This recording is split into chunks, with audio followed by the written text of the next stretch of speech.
If you own the Quad Cortex and you're watching this video, chances are you're hunting for an alternative power supply for your Quad Cortex because you're either unhappy with the default Quad Cortex power supply, like many are, because of all the issues, and it's clearly they skimped on the power supply, in my opinion, but that's for another time.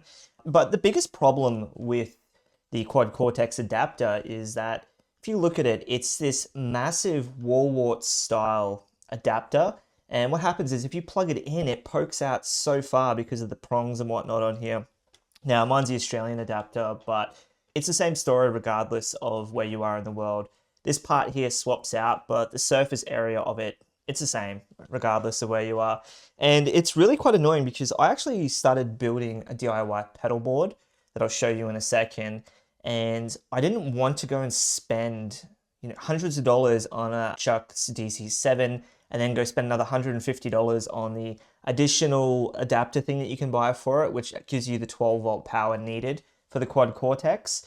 So I kind of did the cheapy way with my pedalboard where I basically built this DIY pedalboard and then I just got a power board from IKEA, actually. It was just a 3-plug power outlet, and I drilled some holes and then zip tied it on there. I've taken it off at the moment, but I'll show you in a second.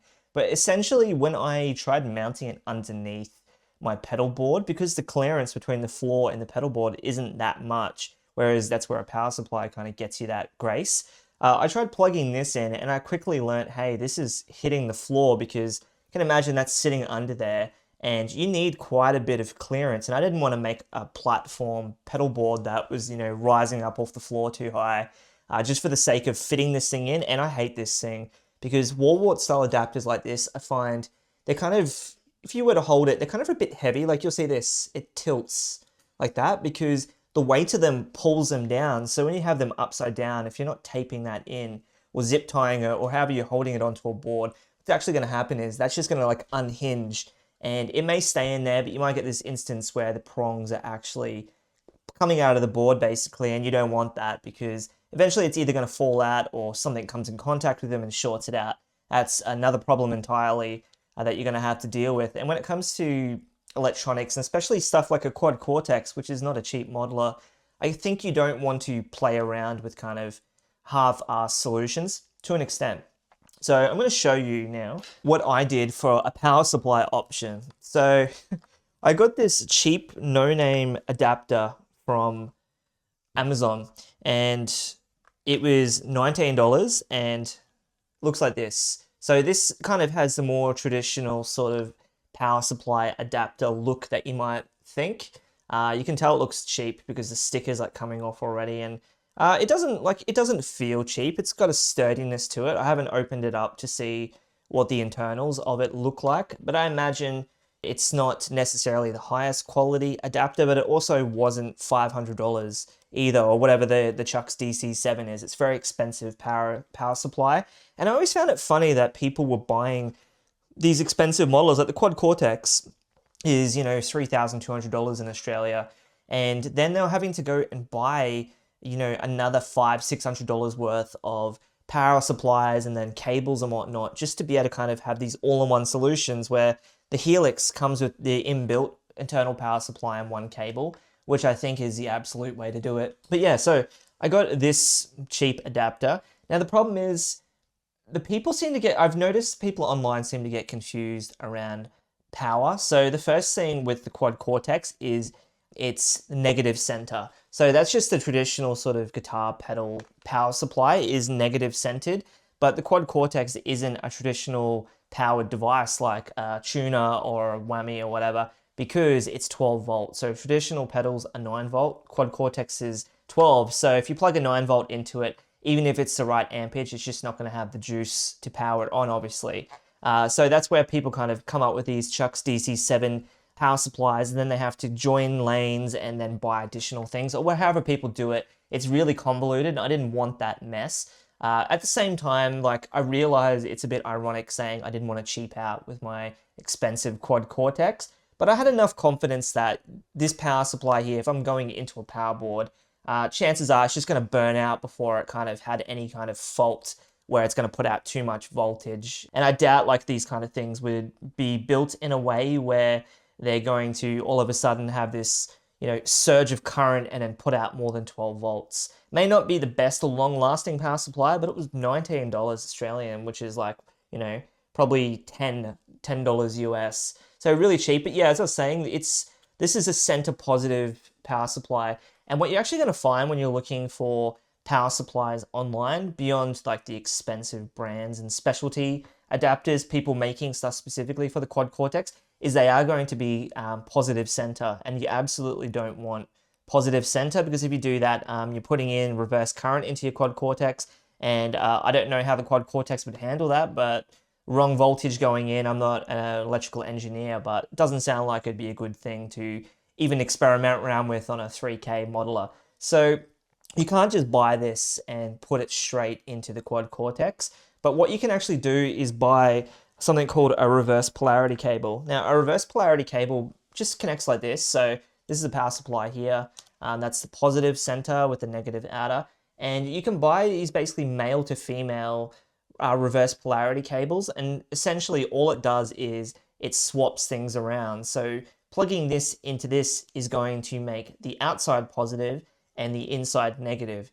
If you were to plug this into an adapter that was center negative and outside positive, it's going to switch that around and make it center positive, outside negative, which is exactly what we don't want. So don't get confused on that. So I had to go and buy a reverse polarity cable as well. And it's funnily enough, I could only find, at short notice, a 2-pack. So this was two of these were $15, so about $7.50 each. I would have bought one if I could have just bought one, because I didn't need any more than one. Obviously, I've only got one quad Cortex, but two of these ended up actually costing almost as much as the adapter. Maybe I could have shopped around and found something better, but it's just kind of like what I lumped in at the time that could ship at the same time. So what this does is this gives me power supply for the quad Cortex. It's got a pretty long cable on here, and these products I'll actually link in below as well in the description and whatnot, so you can go to these on Amazon. No guarantee that this brand is going to be available in other countries outside of Australia. I assume it would be. It looks like just it says FAC Mogu or whatever it is. I don't see this being an Australian specific brand. It kind of looks like just a cheap sort of Asian export that probably is all over Amazon. But there is another brand called Altitove or Altove, something like that, that pretty much is the same thing, but same story. It is center positive, and you need a reverse polarity cable. And that's another important thing. I looked around at so many adapters before, I was like, I'll just get the cheap one, see what happens. Pretty much, I would say 95% of these adapters I looked at on Amazon were positive center. Once again, you don't want positive center, but I really struggled to find a negative center one. And before I forget, actually, as well, there's another point of confusion. So the quad Cortex power adapter is 3 amps output, max 3 amps output, 12 volt 3 amps. Now people get caught up on that and they think they need to specifically use a 12 volt 3 amp power supply. You don't. So you could use a 12 amp 10 amp power supply, 12 volt 10 amp power supply if you wanted to. And all that means is that that is the maximum that it will push out. So these adapters aren't going to push out that max ampage. That's just kind of like the ceiling of the adapter of what can be pulled out. So the quad Cortex, from my understanding, doesn't even pull 3 amps, even though the factory adapter is 3 amps max. From what I could read, it barely even pulls 2 amps, maybe 2 at boot up when it's kind of like spinning everything up and probably kind of attaching the file system and stuff. But from what I could deduce, some people are actually running smaller ampage adapters and they're actually said they don't have a problem with it. But this one here that I got is 5 amps, but that's another important thing. If you're buying one of these adapters, don't get caught up on the ampage because they're not pushing that out. That's just kind of the ceiling. So I would go 3 amps minimum, but once again, I struggled to find a 12 volt 3 amp adapter. They were all like 5 amp, 6 amp, 7 amp, but the majority I would say were 12 volt, 5 amp, center positive, outer negative. And all you have to worry about is making sure that it is center negative and has 12 volts out there, and that basically that's all you really need to do on there. So I'm going to quickly show you as well my power board that I've created. No, not power board, pedal board. Ugh, God, it's heavy. Oh, okay. So I hope everything stays on. So this is a power board that I created, and I used IKEA shelving for this. So I'll link the shelving that I used for this as well, but it was a really simple, effective means of creating a pedal board, because once again, pedal boards for some reason are really expensive, and I was like, I just wanted something on an angle that could hold all my stuff in there. And I used hook and loop tape on there. So I used the 3M brand hook and loop, which honestly, don't skimp on that stuff because it's holding your pedals in place. But you can see I've kind of got just a few things on here. I've got my Quad Cortex, I've got my Moog expression pedal, got my Polytune 3, and then I've got my Digitech Whammy DT on there as well. And if I flip this around, you can actually see on the back what this looks like if I don't drop everything.